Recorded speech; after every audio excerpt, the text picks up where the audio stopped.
Wabarakatuh. Waalaikumsalam warahmatullahi wabarakatuh. Waalaikumsalam. Selamat siang semuanya. Perkenalkan, nama saya Muhammad Faris Rahman dengan NIM H1B119034. Di sini saya bertugas sebagai host. Baik, selanjutnya yang saya hormati dan saya banggakan teman-teman saya yang bernama Zuhri Pasha dengan NIM H1B119101 selaku pemateri dan penandu Delovega dengan NIM H1B119022 selaku penanggap. Pada kesempatan kali ini kita akan membahas sebuah tema tentang marketing politik dan identitas putra daerah yang akan langsung dijelaskan oleh Zuhri Pasha. Tempat dan waktu saya persilakan. Ya, terima kasih Saudara Paris. Baik.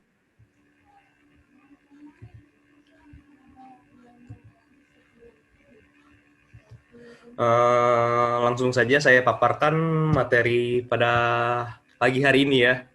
Iya. Tentang marketing politik. Marketing politik identitas putra daerah di Indonesia. Sebelumnya kita lebih dalam mengetahui pengertian politik identitas tersebut. Politik identitas itu adalah sebuah alat politik suatu kelompok seperti etnis, suku, budaya, agama, atau yang lain untuk tujuan tertentu. Misalnya sebagai bentuk perlawanan atau sebagai alat untuk menunjukkan jati diri suatu kelompok tersebut. Di mana di tahun politik, di tiap tahun politik terdapat banyak fenomena yang menarik untuk dibahas. Akhir-akhir ini, politik identitas menjadi sorotan yang selalu terjadi. Di Indonesia sendiri sering didasarkan oleh kepercayaan dan suku bangsa. Contohnya ujaran kebencian bersifat sara maupun isu politik putra daerah yang digunakan untuk menjegal pihak lawan politik. Di sini saya akan menjelaskan isu putra daerah dalam politik identitas. Oke, putra daerah. Politik identitas, sebelumnya saya sudah jelaskan politik identitas itu menggunakan identitas diri seperti ras atau agama sebagai landasan dalam berpolitik. Contohnya, seorang politisi dari Pulau Jawa akan meyakinkan orang-orang yang berasal dari Jawa untuk memilih dia karena asosiasi dalam identitas yang sama. Nah, di sini saya akan membahas juga pilkada di Minahasa Selatan, pilkada Bupati Minahasa Selatan 2015. Jargon putra daerah sengaja dimunculkan untuk mempengaruhi masyarakat dalam mengambil keputusan. Di Kabupaten Minahasa Selatan juga, apabila calon di luar marga atau di luar lahir dari Minahasa Selatan, kemungkinan kecil untuk terpilih menjadi bupati di Minahasa Selatan. Apabila pasangan calon bupati atau wakil bupati yang mencalonkan tersebut bukan lahir di situ, akan tetapi mendapatkan marga dari keturunan, itu memungkinkan sekali untuk terpilih mendapatkan dukungan dari partai politik maupun masyarakat di daerah tersebut. Oke, contoh lain isu putra daerah juga terjadi di Pilkada Gubernur Sumatera Utara 2018. Contohnya juga pasangan Edi Rahmayadi dan Musa Rajek merupakan pasangan putra daerah asli Sumatera Utara. Dan mereka adalah pasangan Muslim dan non-Muslim, sehingga banyak melibatkan isu politik identitas di dalam ini. Apalagi lawan politiknya Jarod dan Sihar itu merupakan kalau Jarod kan merupakan pendatang baru dari Jawa, dan Sihar merupakan putra daerah asli Sumatera Utara. Nah, di sini pasangan Edi Rahmayadi juga menyatakan Sumatera Utara tidak butuh calon impor karena masih memiliki putra daerah yang layak untuk memimpin. Sedangkan isu yang ditimbulkan oleh Jarod dan Sahar yaitu isu suku Jawa yang hampir 32% penduduk Jawa di Sumatera Utara itu ada di Sumatera Utara. Nah,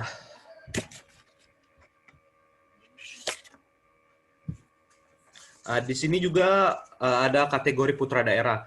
Menurut Samuel Huntington, putra daerah genealogis.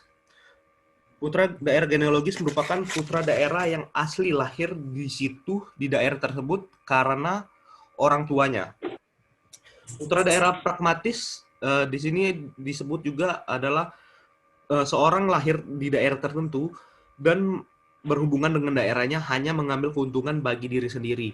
Contohnya, seorang anggota legislatif mencalonkan diri sebagai DPR, namun tidak ada kekuatan politik di daerah tersebut, gitu. Dan yang terakhir, putra daerah sosiologis. Putra daerah sosiologis seorang yang tidak lahir di daerah tersebut, namun lama tinggal di daerah tersebut. Contohnya mungkin yang kita ketahui, yang banyak di kota Jambi atau di luar kota Jambi ya, Haji Samiun Siregar. Beliau bukan merupakan putra daerah asli Jambi. Beliau adalah putra daerah Sumatera Utara. Namun karena beliau tinggal udah lama di kota Jambi, karena itu beliau mungkin mengikuti pemilihan nomor 1 di kota Jambi kan. Apalagi katanya anak-anak beliau juga banyak memimpin di DPRD Kota Jambi. Selanjutnya, ini persaingan pemicu politik identitas. Biasanya tuh pemicu politik identitas tersebut di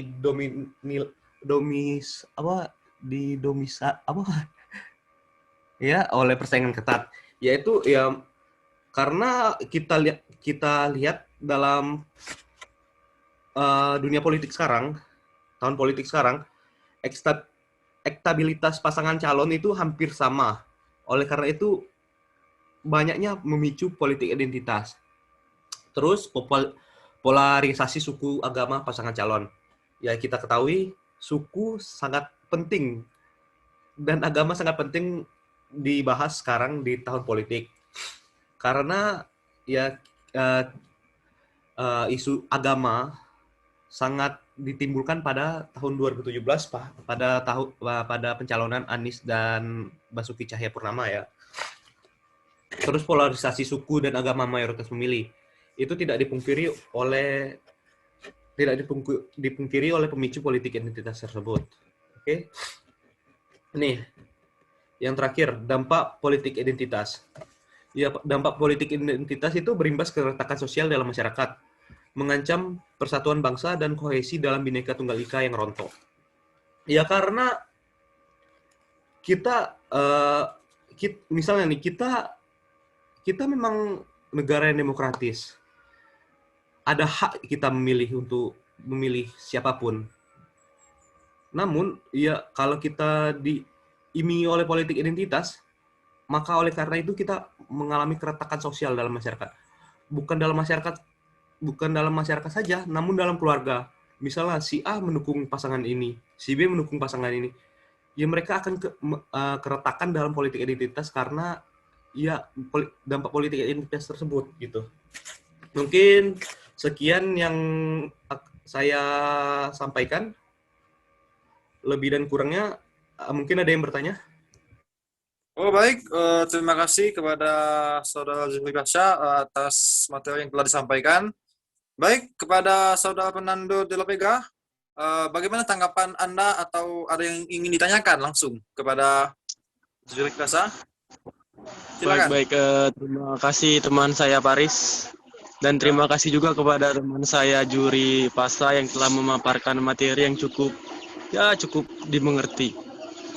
Saya hanya menanggapi apakah syarat utama dalam pemilihan kepala daerah sekarang itu harus putra asli daerah tersebut? Apakah tidak bisa dari putra asing? Mungkin itu yang bisa saya tanyakan. Coba bisa dijelaskan? Oke, cukup menarik itu pertanyaannya. Bagaimana tanggapannya dari Saudara Zulfi Pasha atas pertanyaan dari Fernando de la Vega itu? Silakan. Oke, pertanyaan yang cukup menarik oleh Fernando de la Vega. Terima kasih atas pertanyaannya. Di satu sisi emang hal ini jelas tidak bertentangan dengan peraturan perundang-undangan yang berlaku di Indonesia. Karena hak tapi memang memang politik identitas putra daerah ini memiliki kapabilitas dan nilai yang jual yang tinggi. Dalam Undang-Undang Nomor 8 Tahun 2015 tentang penetapan peraturan pemerintah pengganti Undang-Undang Nomor 1 Tahun 2014 tentang pemilihan gubernur, bupati, dan wali kota, calon kepala daerah bisa merupakan pasangan calon yang diusulkan partai politik atau gabungan partai politik, dan atau juga merupakan pasangan calon perseorang yang didukung oleh sejumlah orang. Berdasarkan syarat tersebut, tidak ada syarat yang mengharuskan seorang calon kepala daerah merupakan putra daerah asli. Namun hal ini juga Hal ini juga menjadi nilai jual yang tadi ya, yang saya jelaskan. Putra daerah itu merupakan isu yang nilai jual yang tinggi di Indonesia karena suku sangat dikedepankan dalam pemilihan bupati, gubernur maupun wali kota ya di Indonesia, maupun presiden juga ya, karena yang kita ketahui dalam presiden kan kita ketahui juga suku Jawa dan non-Jawa dalam presiden. Oke, mungkin itu aja yang saya sampaikan. Baik, teman saya Juli Pasa.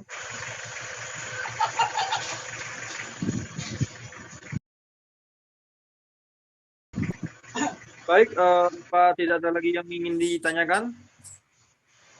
Ada teman saya Paris. Mengenai pendekatan apa tadi? Sosiologis ya? Bisa ditampilkan kembali teman saya Juri Wasa? Ya, bentar ya.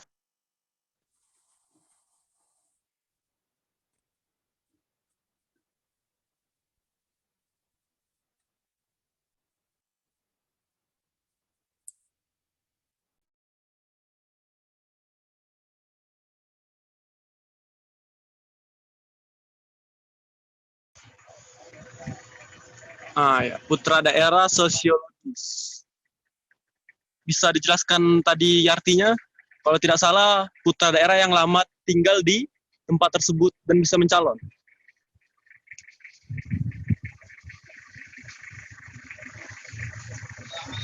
Putra daerah sosiologis itu merupakan putra daerah yang tidak lahir di tempat itu, di daerah tersebut, namun lama besar di daerah tersebut, lama berkembang, lama hidup di daerah tersebut. Contohnya yang tadi saya bilang kan, yang kita lagi marak mungkin Bagus Siregar kan?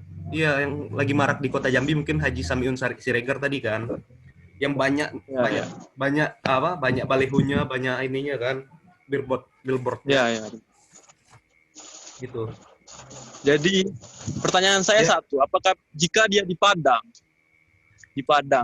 dia putra asli Sumatera Utara, tapi dia sudah lama tinggal di Padang. Sementara di Padang sangat kental politik identitas, yang tidak mengharuskan mereka mengharuskan putra daerah mereka sendiri yang harus memimpin. Nah, jika seperti itu, seandainya dia menang. Di Padang dia mencalon, seandainya dia menang. Sementara dia bukan putra daerah situ. Sementara dia yang lama tinggal di daerah tersebut. Itu bagaimana itu? Ya, menurut saya ya sesuai dengan undang-undang tadi, yang peraturan perundang-undangan tadi. Sesuai peraturan perundang-undangan tadi, tidak ada syarat dalam perundang-undangan kita untuk mencalonkan untuk menjadi kepala daerah itu mencalonkan harus dari putra daerah tersebut. Akan tetapi ya kita meski kita ketahui kan kita mempunyai suku di Indonesia ya, mungkin di Padang juga memiliki ya pandangan tersendiri oleh pandangan tersebut. Ya mungkin kalau misalnya pasangan Sumatera Utara tadi kan di Padang terpilih, bagaimana sikap orang Padang tersebut kan gitu? Ya, benar. Sikap masyarakatnya diterimakah atau menolak? Saya rasa sih diterima karena orang Sumatera Utara tadi sudah menang di Sumatera, di Padang Padang. tadi. Karena ya dia memiliki suara yang tertinggi, otomatis mereka udah dipilih oleh masyarakat tersebut. Udah diyakinkan oleh masyarakat tersebut untuk menjadi pemimpin yang dapat merubah tatanan kota di Padang tersebut gitu. Karena Ya, ya ya. karena dengan adanya pilkada kita berharap pemimpin itu dianggap mampu memberi perubahan yang signifikan di Ya, daerah tersebut gitu. ya benar. Baik, Benar, benar. Bagaimana apakah sudah puas jawabannya? Puas, Puas. puas, puas. Apa ada lagi yang Artinya, ingin Ah, artinya saya hanya menambahkan, artinya politik identitas bisa saja kita hilangkan di suatu daerah, di suatu provinsi. Mungkin seperti itu yang bisa. Betul, politik identitas itu eh, tidak bisa tidak kita- harus melekat pada suatu provinsi. Kadang politik identitas tersebut bisa kalah. Ya, benar. Oke, apa ada lagi yang ingin ditanyakan? Fernando de la Vega, silakan. Mungkin tidak ada, teman saya Paris itu sudah sangat jelas yang dijelaskan teman saya Juhri tadi, sudah sangat jelas, dan ya mungkin itu sudah bisa saya terima. Oh, oke, baik, baik. Berarti ini sudah semua ya kita bahas diskusi pada kali ini. Ya, benar. Berarti ini kesimpulannya perkembangan dalam ajang pilkada isu Putrajaya menjadi nilai jual. Bahkan diyakini masyarakat menjadi satu syarat mutlak yang harus dimiliki oleh calon. Berarti gitu ya? Iya, Betul. iya, Ya, iya. ya. Begitu. Oke, mungkin udah cukup ya kita pembahasan kita pada kali ini. Mungkin bisa kita lanjutkan di lain waktu. Ya. Oke. Ya, mungkin cukup sekian pembahasan kita.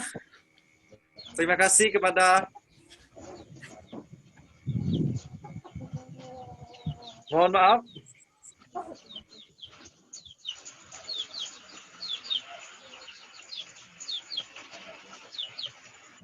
Gimana ini host kita ini? Ya, gimana? Oke, baik. Mungkin kita tutup pada kali ini. Saya tutup dengan wassalamualaikum warahmatullahi wabarakatuh. Waalaikumsalam.